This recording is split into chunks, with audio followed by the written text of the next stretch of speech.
Hello and welcome to Martin's Movie Corner.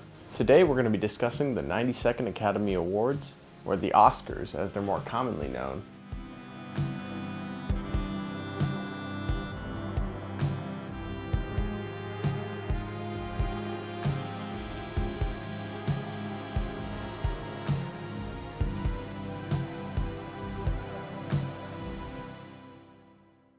The show was last night, and I wanted to kind of take a unique and different approach to talking about the awards ceremony than I think a lot of other YouTubers are. Today, I'm going to be talking about the 3 best moments of the 92nd Academy Awards and the 3 worst moments. The third worst moment of the night comes from Renee Zellweger. It was right at the very end of the show. She had won for Best Actress in a Leading Role for her performance in the film Judy, where she played Judy Garland. And I felt that Renee Zellweger's performance in Judy was well-deserved. I thought she was hands down the best actress of the year.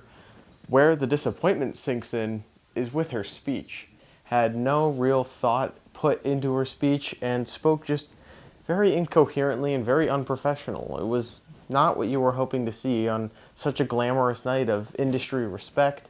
And a lot of people, I feel, could have used that moment in the limelight, especially right at the end of the show, to make a better stance or to just say something of relevancy, but she didn't.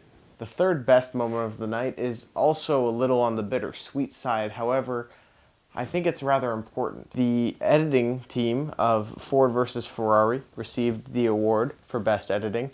And while I don't think Ford vs. Ferrari was the best edited film of the year, that's another award I actually would have given to Parasite. They are the last film that was ever made by 20th Century Fox, as they're formerly known.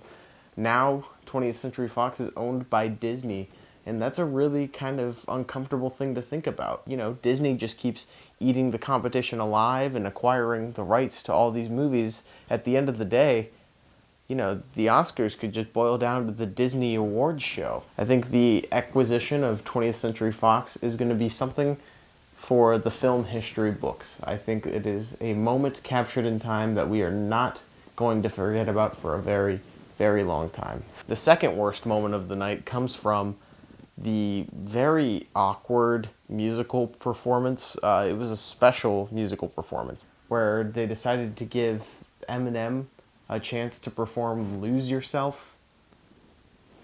It was very, very awkward. I couldn't believe that I was watching the Oscars and not the Grammys 15 years ago.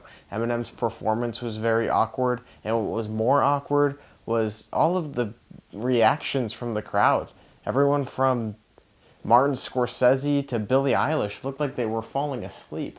It really seemed like it was the network's poor judgment that made this choice, and I don't blame Eminem. I don't think his music's bad.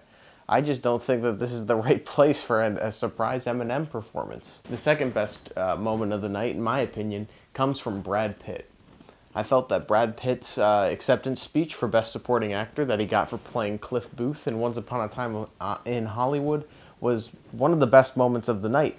They gave and acknowledged the stuntmen as well, and I felt like that was a very interesting and unique way to try to, push the Academy to start giving more recognition to the other people that work on films, and not just the actors, and not just the directors, not just the big people, but the stunt coordinators, the gaffers, things of that nature. And I feel Brad Pitt touched on that just enough in a tasteful way, but also thanked Quentin Tarantino, who surprisingly wasn't recognized anywhere else tonight. The worst moment of the night comes from the acceptance speech of the Best Documentary, American Factory.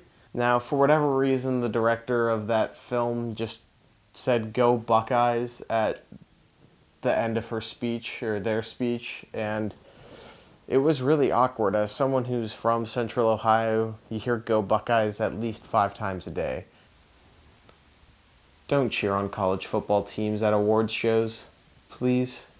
And the best moment of the night for me comes from Bong Joon-ho when he won Best Director. Now, this man went up on the stage 3 or 4 times last night, as Parasite was the deserved Best Picture of the year. And I have to agree, I think of the movies that were selected for Best Picture, it was hands down the best one.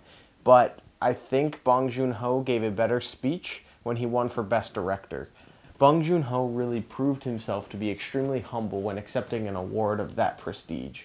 He acknowledged the impact that Scorsese had made on him as someone aspiring to learn film. He also acknowledged Quentin Tarantino for kind of paving the way for the genre of movie that he likes to make and helping establish that audience for Bong's movies in the United States.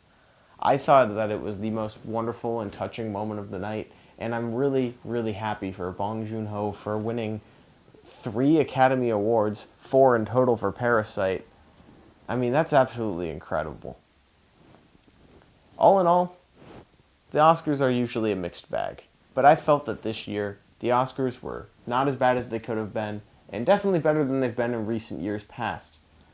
If I were to make one change to the show, it would be just cut the musical performances and try to bring that runtime down a little bit.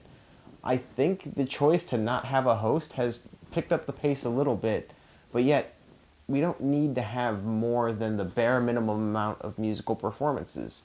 Obviously, you want to have the in memoriam, and maybe a few songs that are contenders for original song, but we don't need to hear every original song, and we certainly don't need at least 2 guest performances to start the show.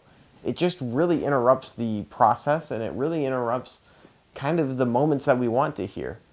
One of the things I really appreciated this year at the Academy Awards was that they chose to not use the playoff music. It just seemed like everyone went up there and they talked until they were done. There wasn't any awkward, all right, get the orchestra to play them off. Like, I felt like it was a much more tame and watchable show this year.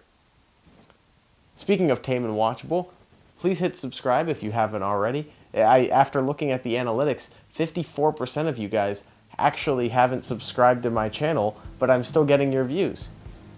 So if you want to help support this channel and help it grow, please just hit subscribe. Thank you for watching.